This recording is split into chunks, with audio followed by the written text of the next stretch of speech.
All right, a good Sunday morning and welcome to Beyond the Headlines. Death and taxes, the only guarantees in life unless you're a select few in Zapata. At least that's the idea and an ongoing mystery regarding property tax payments. According to some residents and whistleblowers, for the last 5 months, KGNS has been looking into claims out of Zapata County regarding several taxpayers' accounts. Taxes owed, taxes paid, only on paper. Allegations of accounts that owed property taxes allegedly being wiped out to a zero balance first came to light at a commissioner's court meeting in September. But it's a discrepancy in those accounts that dates back years. KGNS reporter Lisely Garza investigated the accounts that were allegedly zeroed out and the elected officials accused of benefiting from it. If you hadn't seen the report yet, take a look into part of our investigation. KGNS submitted an open records request for the list of those documents that had been discovered by Mendoza. We were able to obtain the 6 account names with property locations. Through sources, KGNS was able to confirm some of the accounts had allegedly been zeroed out, had a personal tie with Adriana Figueroa, the previous tax assessor collector. Among those, the Zapata County Sheriff Raimundo del Bosque and a relative, Dora Flores, who is married to the county's tax appraisal district chair, Jose Flores. Judge Rathmel says he looked for outside counsel regarding the alleged zeroed out accounts. Given the sensitive nature of the relationship between the tax collector and our county attorney, which was his wife, Rathmel assures that documents show only partial payments were made towards those 6 accounts and claims there is no legitimate reason for there to be a zero balance. It seems like all the accounts that were granted some favorable treatment by the previous tax collector were either family or friends or a future boss. Yes, Ms. Figueroa, who had lost the election to Ms. Mendoza, after did gain a job employment in the sheriff's department after January 1st, 2021. All right, thanks a lot, Lisely. As of now, those alleged wiped out tax accounts are now being reinstated with penalties and fees. When we reached out to the Texas Rangers, the agency said they currently don't have an active investigation into previous Zapata County tax assessor collector Adriana Figueroa. The FBI did not confirm or deny the potential existence of an investigation when we reached out for comment. You can find the full story on KGNS.TV. We begin our discussion here on Beyond the Headlines with our panel. Joining us is KGNS political contributor Sergio Mora, KGNS anchor and investigative reporter Mindy Caso, and KGNS general manager Luis Villarreal. Good morning to all of you. Good morning. It's almost like over in Zapata, they've been seeing everything that happens in Laredo, and they said, hold my beer. We can do better. Point, yeah. We can do better. Second investigation that we have followed here through our KGNS Plus crew. And my question, I think I asked Mindy during the show one of these days this past week is, okay, now what? Mm-hmm. You know, what comes of all of these things that we've been seeing? Mm-hmm. I wish I had an answer for that. I mean, we've seen so many instances over the years where stuff is pointed out and nothing ever happens, and that's, I mean, unfortunate. Well, at the heart of it, that's just it, Sergio. I mean, regardless of whether it's Zapata or Webb or Laredo or, I don't know, wherever it is, you know, we hear these scandalous claims and stories and facts come to light and all these things, and everybody gets up in a tizzy. And then what? Yeah. You know, what I was telling Ruben the other day when we were having this discussion is that I don't necessarily know or believe or think that it's against the law. It's just so unethical. What it's not against the law. It has to be. It has to be against the law. Okay, you're supposed to pay your property taxes, yes, but the Rangers aren't investigating. So do they not? And then the FBI, when we were reading their statement, the FBI just pretty much gave a blanket statement saying that if they believe that something has been broken, then they will pursue it. And then that's it. So my answer to Ruben when he asked that question was people in Zapata need to really stay on top of what's going on. And they're the ones that need to come forward and say, we need transparency. Well, you know? but that's the thing, Mindy, in that a lot of people here in Laredo also, a lot of people go out on a limb to expose these kind of things, to bring them to light. And I mean, you're talking about people who retaliate against people that do that. And for people to go out on a limb, say, we're tired of this corruption. Like the whistleblower in this case. Here's the evidence. At that moment, those people are putting themselves at risk, their family members at risk of being fired or being retaliated against. And So if law enforcement doesn't do anything, those people are going to be discouraged. But in this case, it was law enforcement that had their property taxes wiped out. I mean, the former sheriff is one of them. So, But I mean, to your point, Sergio, we've seen whistleblowers at the national level all of a sudden die by suicide. So you're right. Some people are afraid. How many people have said, okay, if I die, it wasn't an accident because they're a whistleblower, and you just don't know. Well, I mean, sometimes it just feels that our area of the world is just, I mean, they've got bigger fish to fry. They've got international crime. They've got, we're on the border. There's a lot of stuff going on. But at the same time, this is a huge problem that the public is really tired of, and it shows. But if in Zapata they're tired of it, why has it been going on for so long? Nobody, like Ruben says, everyone just kind of puts their head in the sand and just you pay your own taxes and you just don't make noise, and just keep on living. Well, and you can't go and say, well, if that guy's not going to pay his tax, I'm not paying mine. You got to pay your taxes. You got to go do whatever you have to do. And and we always forget that the wrongdoing is not that you got caught, is the act itself. Absolutely. But I think it goes deeper, Sergio, and I agree with you. I mean, most of these law enforcement agencies and people that have to do the actual investigating and follow up have bigger fish to fry. I get that. But I think it speaks to the reasons why people run for public office. And there are some very good people and well-intentioned people that run for public office with the idea of improving quality of life and doing all these things, right? But then there are some that know how the system works. Absolutely. And are in it just for that. And to see what they can get out of it. And until some heads roll, people are going to continue to do that. And so I don't care how small the infraction is or whether it was $500 worth of taxes or $5 million worth of taxes, that should not matter. You're a public official or you're in charge of the monies of the particular entity. You should be held to a different standard. And I am unclear with this and the other story that we ran a few weeks ago as to whose authority does whose oversight is this? Well, and in both stories, the cases were taken or asked to be investigated by the FBI with the Texas Rangers, and in both cases, both of them What about the district denied attorney's saying, office?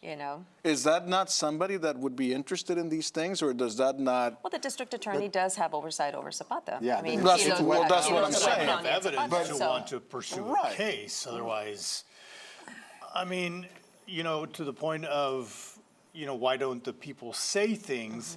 As a news organization, how hard is it for us to get some of this information? I mean, and we've got a legal team through Great Television that we can go to. And we have to hide faces and change, all kinds of things. And you still can't get people to talk, or you still can't get information. Can you imagine as a regular citizen? And I think that's why people say, you know what? I mean, just ni modo. And you just tolerate it. Yeah. That's so sad. Well, that's the sad part of all sad. this is, I mean, and again, listen, there should be a process. And there should be I'm sorry, I just lost the word, but I guess due process is, definitely. Let's go through the motions, but somebody look into this. Well, sometimes it gets lost in that, okay, well, they're investigating, but they take their time. These things take months and years. And I mean, we saw the appeals process, unrelated, but still. And sort of like people just forget. Because they get hung up on that. Oh, well, they are doing something. It'll come.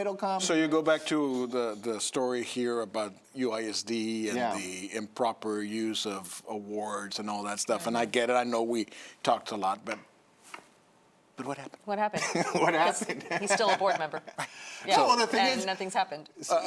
And maybe nothing happened because he was found to be unjustly accused. Okay, well then tell me Tell that. us, yeah, tell the community. But just hey, don't. there wasn't anything don't just pretend nothing happened. Let's move on. I have a solution. What is the You solution? get a group of people in whatever community, Yeah. small organization, and you persistently ask anybody who will listen what they're doing about it.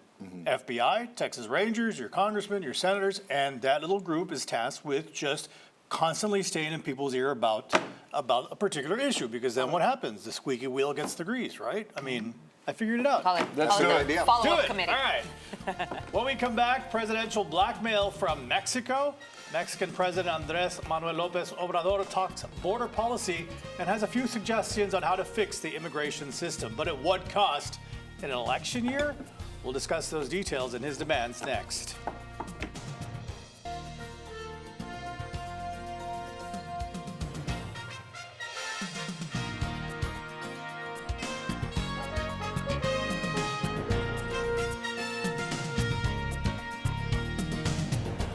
Welcome back to Beyond the Headlines. Control of the southern border, the issue may even determine the next president in this year's election, but it could depend on what the Mexican president does or doesn't. Commonly known as AMLO, Obrador recently sat down in a 60 Minutes interview to talk about border policy and had a few suggestions. Although the Mexican president did raise his fundamental disagreement with former President Trump's border wall, he also raised urgent pleas from the Biden administration back in December when 250,000 migrants made their way through. By focusing on the Mexican southern border and working with regional governments, Mexico was able to help with a 50% drop in illegal entries in January. But that's only a short-term solution, according to the Mexican president. Now, AMLO hopes that the U.S. will do a few more things. Among them, send billions to help address the so-called root causes of immigration to Latin America and the Caribbean, lift sanctions on Venezuela's socialist government, and grant amnesty to Mexicans living in the United States, among other priorities. AMLO refused to call this diplomatic blackmail, but instead says he's just speaking frankly. And that's where we begin this morning's discussion. Well, we've already started a discussion. This is our second discussion of the morning. Luis, I'll let you talk about AMLO and his thoughts. Oh, I don't even know where to start. Do you know that President Lopez Obrador holds that? You saw the background of that press conference? Yeah. Every morning. La mañanera. Every morning he sits in front of his press corps and he talks. And he's been doing that since day one he got elected until now. And he does that every morning. I guess he's not busy. I guess he has nothing else to do. But Does he take questions? yes, Yeah, he takes does. questions. It's very combative. He fights with people, and some of them are very entertaining. Jorge Ramos has been in there asking questions. Every and morning. Every morning. Wow. single Saturdays, Sundays, every I don't know day. about And he Saturdays and just- Sundays. and I he think it just- may be. He just 5 days a Monday week. through He just Friday, riffs. okay. Like he just Yeah, and goes on talks and about on anything. and But anyway, that has Very nothing to do with this. Trump-esque. Huh? It's very Trump-esque. He is in a lot of ways. Yes. Yeah, He's a he populist. is. He is. The problem is that he's not just a populist. He's also a socialist communist. leftist populist, yeah. left-wing populist. Dangerous, But anyway, exist on both sides. so, but back to this thing, I mean, the reality is that Mexico does control and has control over a lot of what happens on our border. Yeah. And President Trump, whatever you want to say, had been able to tap into that either with strong tactics or whatever it was, but he was able to get them to do a little more than they had been doing in the past. They could certainly do more than that. But President Obrador has no business trying to blackmail anybody on this side and telling the U.S. government, as nobody should Yeah. tell any other government how they should do their thing, even if he's right. But Right. I don't know. He's trying to get. He has leverage. He over does. over the administration just because immigration is such, I mean, it is the top issue. The Wall Street Journal just published that it's the #1 issue going into the November elections. It's immigration. I mean, we've talked about it ad nauseum. The thing is, he's a very transactional guy. He had a very good relationship with Trump, and there was a lot of... It's kind of weird. It because is. they're so much alike, Weird. It's that's weird. why. Yeah, but they come from completely Extremely extremely different different ideologies. Correct. And they yeah. were still friends. Well, they're very transactional. It's like, I want this, I'll give you this. You give me this, you know, if it works, it works. It's all negotiation. Right? Pawn. Exactly. So in this one, going so far to the extreme, he sets up a position to compromise, while at the same time, he becomes very popular at home because he stuck it to the gringos, you know. He told them to go you know where. And his successor is running for the presidency, so everything he does right now helps her win, and she's a popular favorite to win, so he's sitting pretty.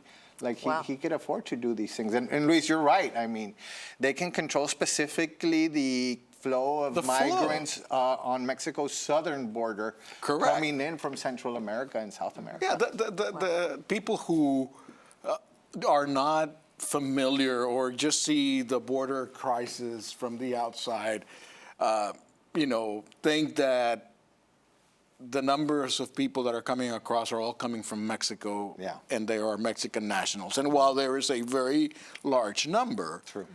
They're not. there's a huge percentage of people that are coming that are from South America, Central America, and, you know, other parts of the world that travel through Mexico to get here. And so Mexico does have a lot of control in what they do and what happens on our southern border. And I would just hope that something positive could come out of that as opposed to politicking.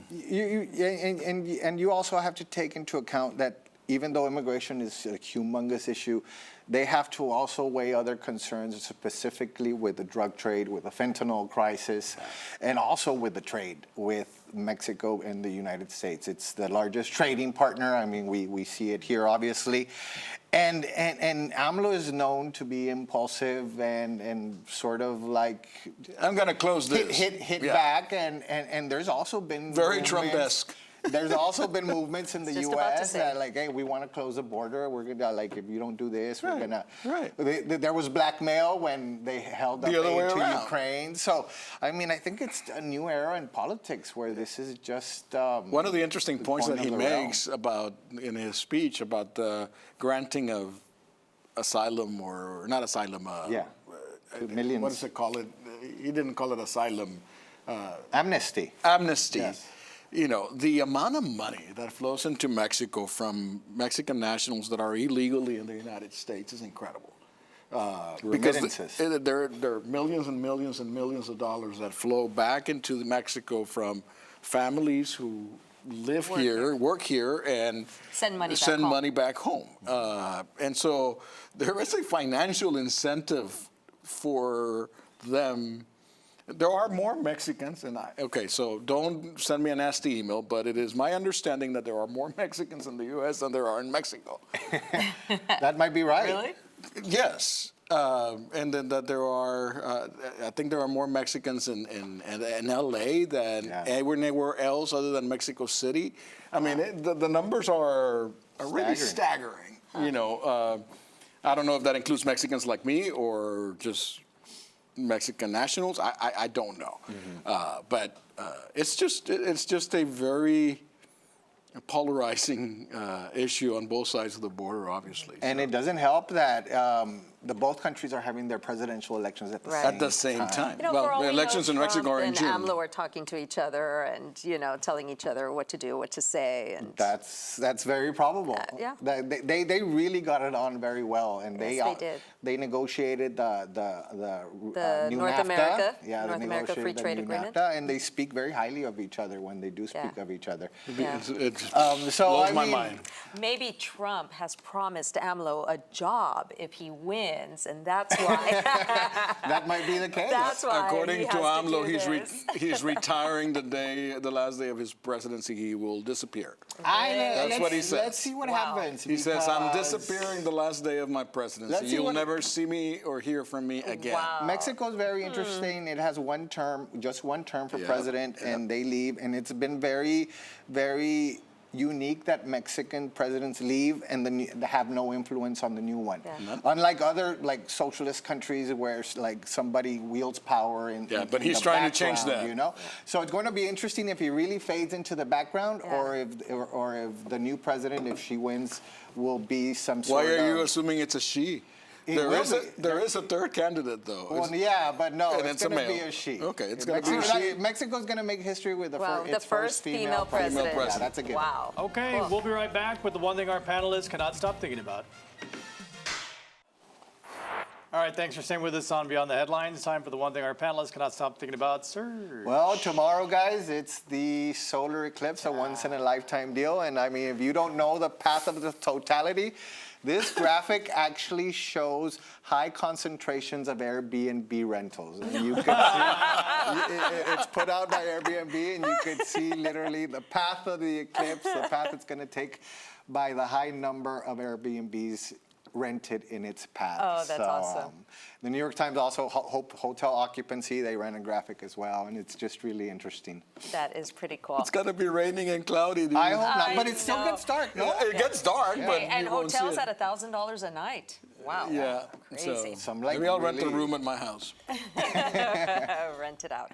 Okay, I know we're short for time. So my one thing today is a piece that our colleague here at KGNS put out this past week on little Pablito, the monkey that was found here in Laredo. He was hit by a car, and he is now, happy to report, living in a sanctuary. But just wanted to see, if you didn't get a chance to see Alex Cano's piece on Pablito and where he came from, it's really worth going back to our website and checking it out at kgns.tv, because it really puts light on, or shines light on, the illegal purchases of exotic animals and how sometimes they, these poor animals end up escaping or running away, end up getting, hit by a car. And thank God somebody found Pablito and sent it to a sanctuary, and he's doing fine and will live the rest of his life in the sanctuary. So go check out the story. It's definitely worth seeing. That monkey was making the rounds on social media. People were spotting him everywhere. Yes. Oh, really? Yeah. Yeah. Speaking of monkeys, Luis, you're next.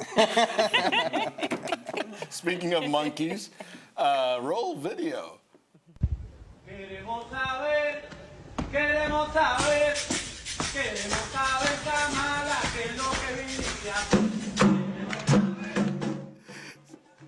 So this happened a couple of weeks ago. Vice President Harris was visiting Puerto Rico, and she's enjoying the music and clapping to the rhythm, but she does not know what they're saying until her aide tells her, and she stops clapping. Obviously, the song was asking her, "Hey, what are you doing here in in the colony, and what do you know about, what do you think about it?" So, I thought it was funny. I don't think you'd think any less of her or anything. It's just funny how, hey, It's got a nice good song. tune It's to got a it. tune. And Yeah, like, wait a yeah. second. It's like, shh, It's not good. it's not good. So stop clapping. Anyway. All right. So my dad used to say in regard to death, cuando te toca, right? Yes. Well, this guy right here is he walks into a liquor store. A él no le tocó, because check it out. Right after he walks into the liquor store, same door and everything, bam! What the heck is that? Buzzsaw comes off a truck and hits right where the guy was standing. Holy literally seconds after he walked in. So this guy, his time was definitely not up. And he would have been the victim of a buzzsaw that came from I don't know where that came from. Where did it come from? It came from a construction construction site that was nearby, and it fell off of the crane or something, and it came my rolling gosh. by. Yeah. But I didn't know we had to look out for those kind of things. Well, and he's lucky imagine if he would have just waited a couple more seconds. Flying Well, wasn't there a buzzsaw. show a few years ago that was called 1,000 Ways to Die or something I like that, and think came so, up with all these weird ways that people can die from. They need to add that one. All right, thank you Watch very out much for your those. time, and thank you for watching. Have a blessed rest of your Sunday.